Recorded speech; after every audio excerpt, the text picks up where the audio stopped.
तिथि। तबादलों को लेकर मंत्रियों विधायकों को लंबी कतार लगी। मंत्रियों का कहना है कि तबादलों के आवेदन उम्मीद से ज्यादा आए हैं, ऐसे में ट्रांसफर लिस्ट जारी करने में भी समय लगेगा। तो ये बड़ी खबर है क्योंकि धरातल पर उतारने में जो तबादले हुए थे उनको समय लग सकता है, क्योंकि माना यह जा रहा है कि जो लिस्ट होगी और जो कर्मचारी होंगे उनको एक जगह से दूसरे जगह पर स्थानांतरण करने में काफ़ी जद्दोजहद करनी पड़ेगी। और यही वजह है कि ये बड़ी खबर सामने निकल कर आ रही है कि जो लास्ट डेट बताई गई थी उसको आगे बढ़ाया जा सकता है। ये बड़ी खबर आपके टेलीविजन स्क्रीन पर है, सूत्रों के हवाले से आ रही है। कर्मचारियों की तबादला तिथि बढ़ाने की चर्चा। ज्यादा जानकारी ले लेते हैं, रोशन हमारे साथ जुड़ चुके हैं। रोशन, ये जो तिथि में बदलाव हुआ है इसके बारे में जरा विस्तार से बताइए।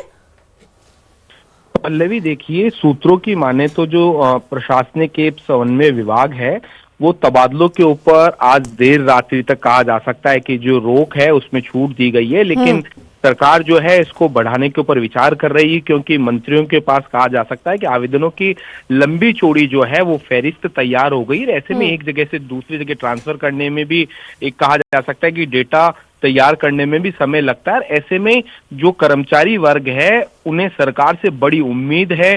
कई कहा जा सकता है कि जो नेता है, विधायक है, वो लगातार सिविल लाइंस में मंत्रियों के बंगलों के यहाँ पे जो चक्कर लगा रहे हैं। ऐसे में ये जो लिस्ट है इसमें ट्रांसफर कराने वालों की लंबी कतार है। ऐसे में माना ये जा रहा है, सूत्रों का ये कहना है कि सरकार इस स्थिति को बढ़ाने के ऊपर विचार कर रही है। अगले 3 से 5 दिन और बढ़ सकते हैं। ऐसे में 1-2 दिन जो छुट्टियां हैं, तो ऐसे में माना ये जा रहा है कि 15 जनवरी तक ये जो तिथि है वो बढ़ाई जा सकती है, क्योंकि इससे पहले राज्य सरकार ने फरवरी 2024 में जो है तबादलों से रोक हटाई थी। महज कुछ दिनों के लिए लंबे समय से ये इंतजार था कि तबादलों से रोक हटे। जो कहा जा सकता है कि जो सरकार के जो करीबी जो नेता हैं, जो मंत्री हैं, वो ये चाहते हैं कि उनके जो समर्थक हैं, उनके जो कर्मचारी हैं, वो उन पोस्टों के ऊपर आए और ऐसे में जो सरकारी कामकाज है उसमें जो है वो सुविधा मिल सके। ऐसे में ये जो तबादलों के ऊपर जो लगी हुई रोक है इसमें माना ये जा रहा है कि अगले 3 से जो 5 दिन है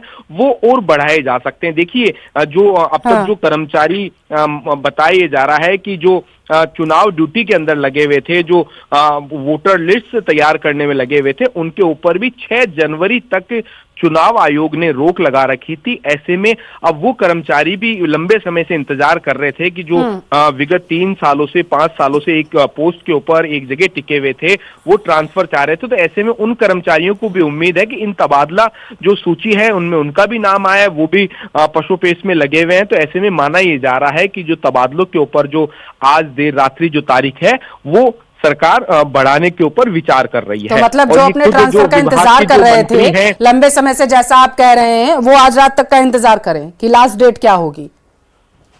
जी बिल्कुल पल्लवी, सरकार संभवतः आज शुक्रवार का दिन है, आज कहा जा सकता है कि वर्किंग डे है। सैटरडे और संडे जो है वो वीक ऑफ माने जाते हैं। ऐसे में आज देर शाम तक ये उम्मीद है कि सरकार इस पूरे कहा जा सकता है कि जो तबादलों के ऊपर जो रोक है इसको बढ़ाने का जो चलिए ठीक है रोशन, नजर बनाए रखना। महत्वपूर्ण जानकारी पहुंचाने के लिए बहुत शुक्रिया आपका। रुख जयपुर का कर लेते हैं क्योंकि बड़ी खबर है। रजाई गद्दों के गोदाम में भीषण आग लग गई है। बताया जा रहा है कि हरमाणा इलाके में न्यू ट्रांसपोर्ट नगर में आग लगी है। 5 दमकल की टीमें वहां पर मौजूद हैं, 5 दमकल के वाहन जो हैं वहां पर मौजूद हैं। कर्मचारी आग बुझाने में जुटे हुए हैं। असिस्टेंट फायर अफसर भंवर सिंह मौके पर पहुंच चुके हैं। तस्वीरें आपके टेलीविजन स्क्रीन पर है, आप देख सकते हैं किस तरीके से वहां पर बताया जा रहा है 5 दमकल की गाड़ियां मौजूद है और उसके साथ साथ तमाम अधिकारी और कर्मचारी भी वहां पर मौजूद है। आग को कंट्रोल करने की कोशिश की जा रही है। ज्यादा जानकारी ले लेते हैं, संवाददाता विष्णु हमारे साथ टेलीफोन लाइन पर जुड़ चुके हैं। विष्णु, ये आग कैसे लगी पहले तो ये बताइए, और अभी की स्थिति क्या है? देखिए, ये जो पूरा मामला है वो हरमाणा इलाके में न्यू ट्रांसपोर्ट नगर का है, जहां पर ये आग लगी है और आग की वजह जो है वो फिलहाल अभी तक साफ नहीं पाई। हालांकि शॉर्ट सर्किट इसको माना जा रहा है। और हरमाणा के न्यू ट्रांसपोर्ट नगर में ये एक केआर एंटरप्राइजेस के नाम से दुकान है। एक गोदाम था जहां पर रजाई गद्दे बनाने का काम हो रहा था और वहीं पर आज सवेरे जब कर्मचारी काम कर रहे थे, इसी बीच यहाँ पर चिंगारी उठी। इसके बाद कर्मचारी को समझ पाते तब तक आग की लपटें बहुत तेज हो गई और अब assistant fire officer Bhanwar Singh हाड़ा और दमकल कर्मी 5 से 6 दमकलों की मदद से आग बुझाने का काम यहाँ पर कर रहे हैं। फिलहाल पुलिस भी मौके पर मौजूद है। जी, क्या लगता है कितना नुकसान हुआ है? देखिए नुकसान के जो कितना हुआ है वो आकलन काफी बाद में होगा, बाद में बिल्कुल। पाएगा। एक बार पहले आग को बुझा लिया जाए, उसके बाद में। जी ठीक है, बहुत शुक्रिया विष्णु जानकारी के लिए।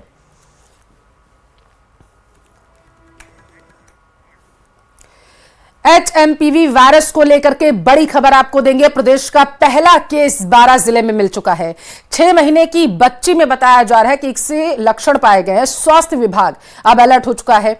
बच्ची का पिछले दरअसल 3 महीने से कोटा में इलाज जारी था। 4 दिन पहले ही परिवार अपने गांव लौटा है। उसका पिता बताया जा रहा है चिकित्सा विभाग की टीम ने गांव जाकर निरीक्षण कर लिया है, ऐसी जानकारी लगाई जा रही है। पता लगा लिया गया है और परिवार पहुंच चुका था। जानकारी है कि बच्ची की हालत अभी ठीक है और इससे पहले डूंगरपुर की एक बच्ची में भी लक्षण पाए गए थे। हालांकि बच्ची का इलाज कुछ महीने से गुजरात के अहमदाबाद में चल रहा था। ऐसे में 12 के केस को प्रदेश का पहला केस माना जा रहा है।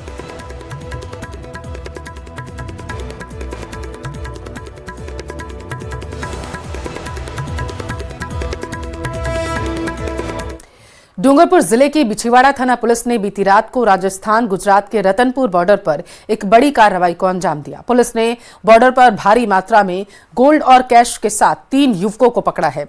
तीनों युवक बॉर्डर से पहले एक निजी बस से उतरकर पैदल जा रहे थे।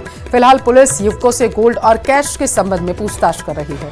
बता दें, आरोपियों के पास से गोल्ड बरामद हुआ है, कैश भी मिला है। तीनों निजी बस से उतरकर पैदल जा रहे थे, जिसके बाद पुलिस ने उन्हें धर दबोचा।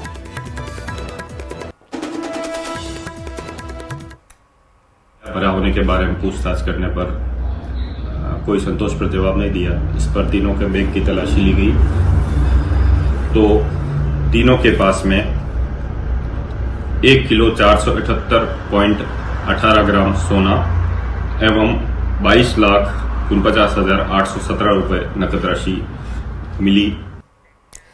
प्रतापगढ़ के पीपल खूंट में बड़ी लापरवाही हुई है, आपको वो जानकारी देंगे। सामुदायिक स्वास्थ्य केंद्र में सरकारी संपत्ति में आग लग चुकी है। घंटाली CSC पर देर रात हाई वोल्टेज ड्रामा देखने को मिला। आग में सरकारी संपत्ति को भी नुकसान पहुंचा है। विधायक ने CMHO से डॉक्टर को हटाने की मांग की। स्थानीय सरपंच और ग्रामीणों ने गंभीर आरोप इस दौरान लगाए हैं। डॉक्टर 4th ग्रेड कर्मचारी पर नशे में आग लगाने का आरोप यहां पर लगाया गया है। ये बड़ी खबर आपके टेलीविजन स्क्रीन पर है। बेहद गंभीर आरोप ग्रामीणों की तरफ से और अन्य लोगों की तरफ से लगाया गया। उन्होंने कहा कि डॉक्टर और 4th ग्रेड कर्मचारी जो हैं वो नशे में थे और इसी वजह से वहां पर आग लगाई गई है। नशे में आग लगाने का बेहद गंभीर आरोप 4th ग्रेड कर्मचारियों पर लगाया गया है ग्रामीणों और स्थानीय सरपंच के जरिए। और यही वजह है कि विधायक ने CMHO से डॉक्टर को हटाने की मांग कर ली है, क्योंकि आग में सरकारी संपत्ति को भी काफी नुकसान पहुंचा है।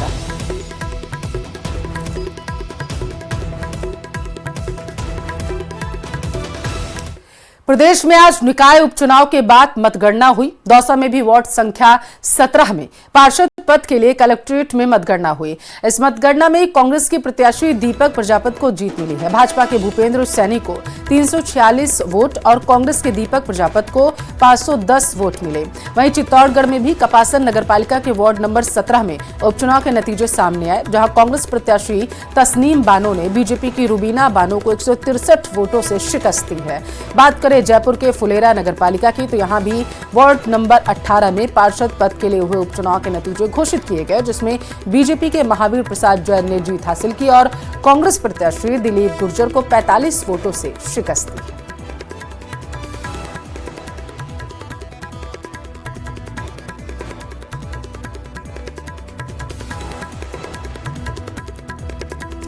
दौसा में पिछले 5 दिन से आतंक मचा रहा पैंथर आखिरकार वन विभाग की कैद में आ चुका है। भाकरी रोड पर पैंथर पिंजरे में पकड़ा गया है। इस पैंथर का पिछले 5 दिनों से दौसा शहर में मूवमेंट था, जिससे शहर के लोगों में दहशत बनी हुई थी। पैंथर को जंगल में अब छोड़ा जाएगा, ऐसी जानकारी है।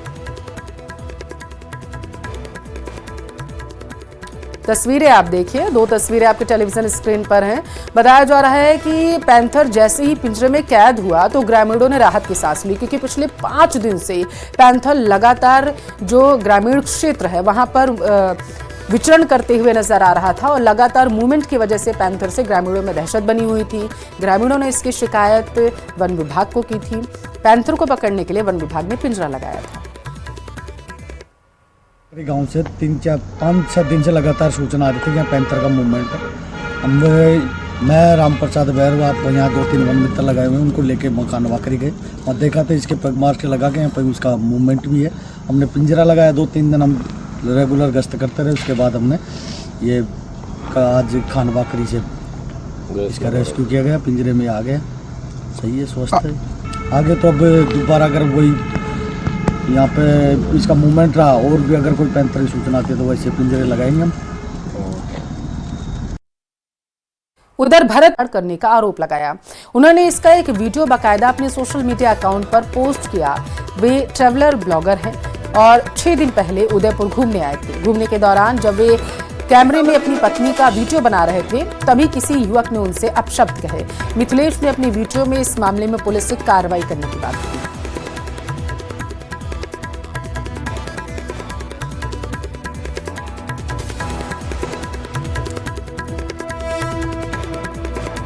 तो उदयपुर से ये तस्वीर है, वो बेहद हैरान करने वाली घटना सामने आई है। बताया जा रहा है कि भारतीय यूट्यूबर अपनी पत्नी के साथ जब उदयपुर घूमने के लिए निकले हुए थे तो इसी दौरान वहां कुछ लोग मौजूद थे। आरोप यह है यूट्यूबर की तरफ से कि उन्होंने उनकी पत्नी को लेकर के अपशब्द कहे। अब ये पूरा वीडियो सोशल मीडिया पर वायरल हो रहा है क्योंकि यूट्यूबर ने अपने सोशल मीडिया अकाउंट से इस वीडियो को शेयर किया है।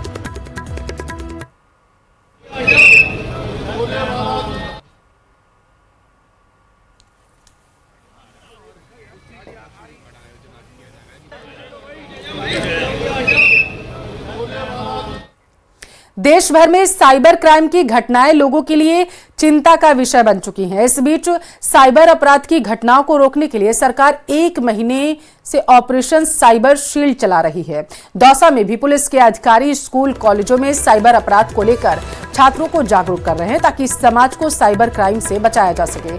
अभियान में साइबर क्राइम रिपोर्टिंग पोर्टल 1930 की शिकायतों और परिवादों का निस्तारण करना बताया जा रहा है। संदिग्ध सिम बताया जा रहा है IMEI नंबरों की पहचान कर ब्लॉकिंग किया जा रहा है। साथ ही साइबर अपराधों के हॉटस्पॉट क्षेत्रों में ट्रेस करके कार्रवाई की जा रही है।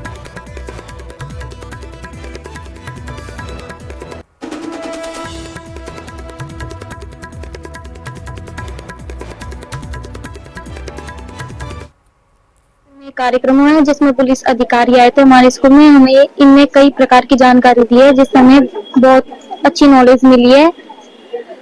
और जैसे कैसे जानकारी दी? जैसे साइबर क्राइम के बारे में बताया। DCP सर आए थे आज हमारे स्कूल में और हमको जानकारी दी थी कि पॉक्सो एक्ट के बारे में जानकारी दी थी और महिलाओं के प्रति होने वाले अपराध के बारे में जानकारी दी थी और यातायात के नियमों के बारे में बताया था और साइबर अपराध के बारे में बताया था कि इंटरनेट द्वारा हमारे साथ कैसे अपराध हो सकते हैं। ये राजस्थान सरकार और पुलिस मुख्यालय के द्वारा और हमारे यहाँ जो IG साहब है श्रीमान अजयपाल लांबा साहब और SP मैम रंजिता शर्मा जी के निर्देशन में साइबर शील्ड अभियान चलाया जा रहा है जिसमें साइबर अपराधों के संबंध में आमजन को जागरूक किया जा रहा है ताकि जो इंटरनेट के उपयोग से दिनों दिन अपराध बढ़ते जा रहे हैं डिजिटल प्लेटफॉर्म्स पे, सोशल मीडिया प्लेटफॉर्म से उन पर प्रभावी नियंत्रण किया जा सके। बांसवाड़ा के मेडिकल कॉलेज में बीते 6 महीने से मजदूरों को सैलरी न मिलने के कारण शुक्रवार को प्रदर्शन किया गया। तकरीबन 300 से ज्यादा मजदूर, गार्ड और ठेकेदार अपनी मांगों को लेकर एकत्रित होकर धरना दे रहे थे। साथ ही मजदूरों ने बताया कि निजी कंपनी लगातार सैलरी रोक रही है। बताया जा रहा है कि मेट ने बताया कि सैलरी नहीं मिली है जिसके चलते कार्य का बहिष्कार किया जा रहा है।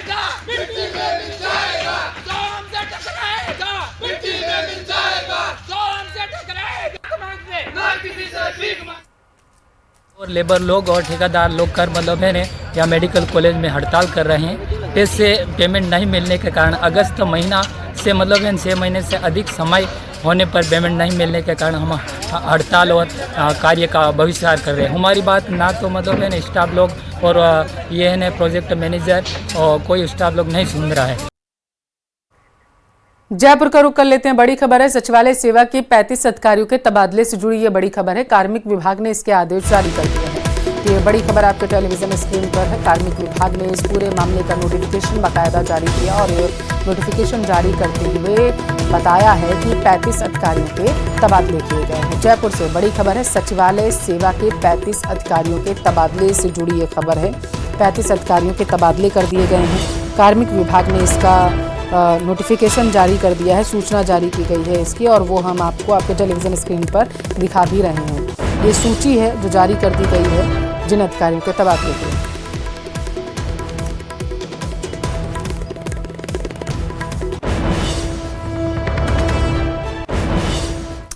अलवर में 2 दिन से लगातार तेज धूप निकल रही थी, लेकिन शुक्रवार को ग्रामीण इलाकों में कोहरे का कहर देखने को मिला। सुबह लगभग 11 बजे तक ग्रामीण इलाकों में घना कोहरा छाया रहा। ग्रामीण इलाकों में लोग अलाव का सहारा लेते नजर आए। कोहरे से सरसों में रोग लग सकता है, साथ ही कोहरे के चलते वाहन चालकों को भी परेशानी हो रही। 1 दर्जन से ज्यादा ट्रेनें निर्धारित समय से 1 से 10 घंटे देरी से चल रही। 20 मीटर की दूरी पर भी कुछ नजर नहीं आ रहा लोगों को।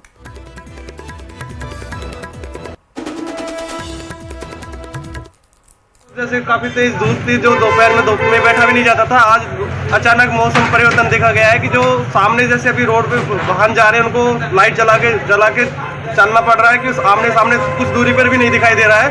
और अभी मौसम विभाग ने भी 2 दिन का अभी बारिश का अलर्ट जारी किया गया है। अभी देखने को इसके असर से सर्दी का असर बढ़ सकता है।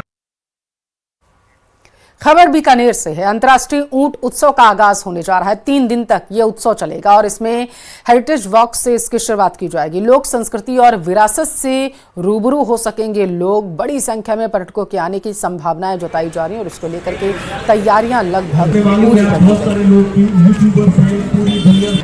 चलो सखी स्वागत के जरिए एक इतिहास भी मान करेंगे तो कहीं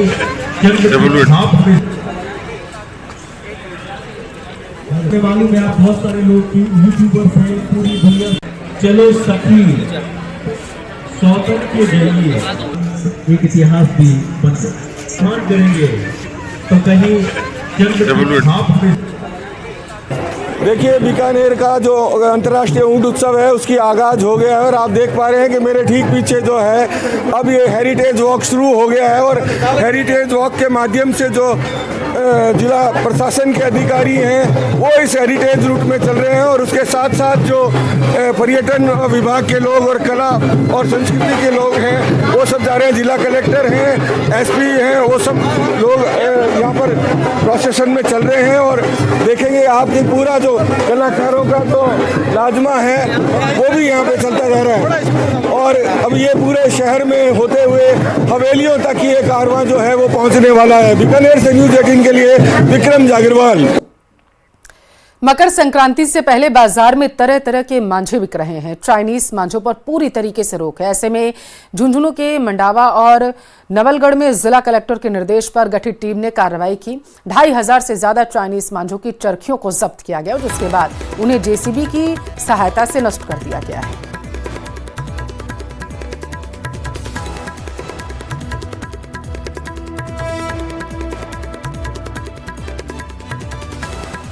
मांझे को लेकर के हमने आदेश जारी किया है। ये भारतीय दंड प्रक्रिया संहिता के तहत में इस पर रोक लगाई गई है और एक निश्चित समय किया गया है। अन्य प्रकार के मांझे को पतंग उड़ाने के लिए भी प्रातः 6 से 8 और 5 से 7 पतंगों पर प्रतिबंध भी किया गया है।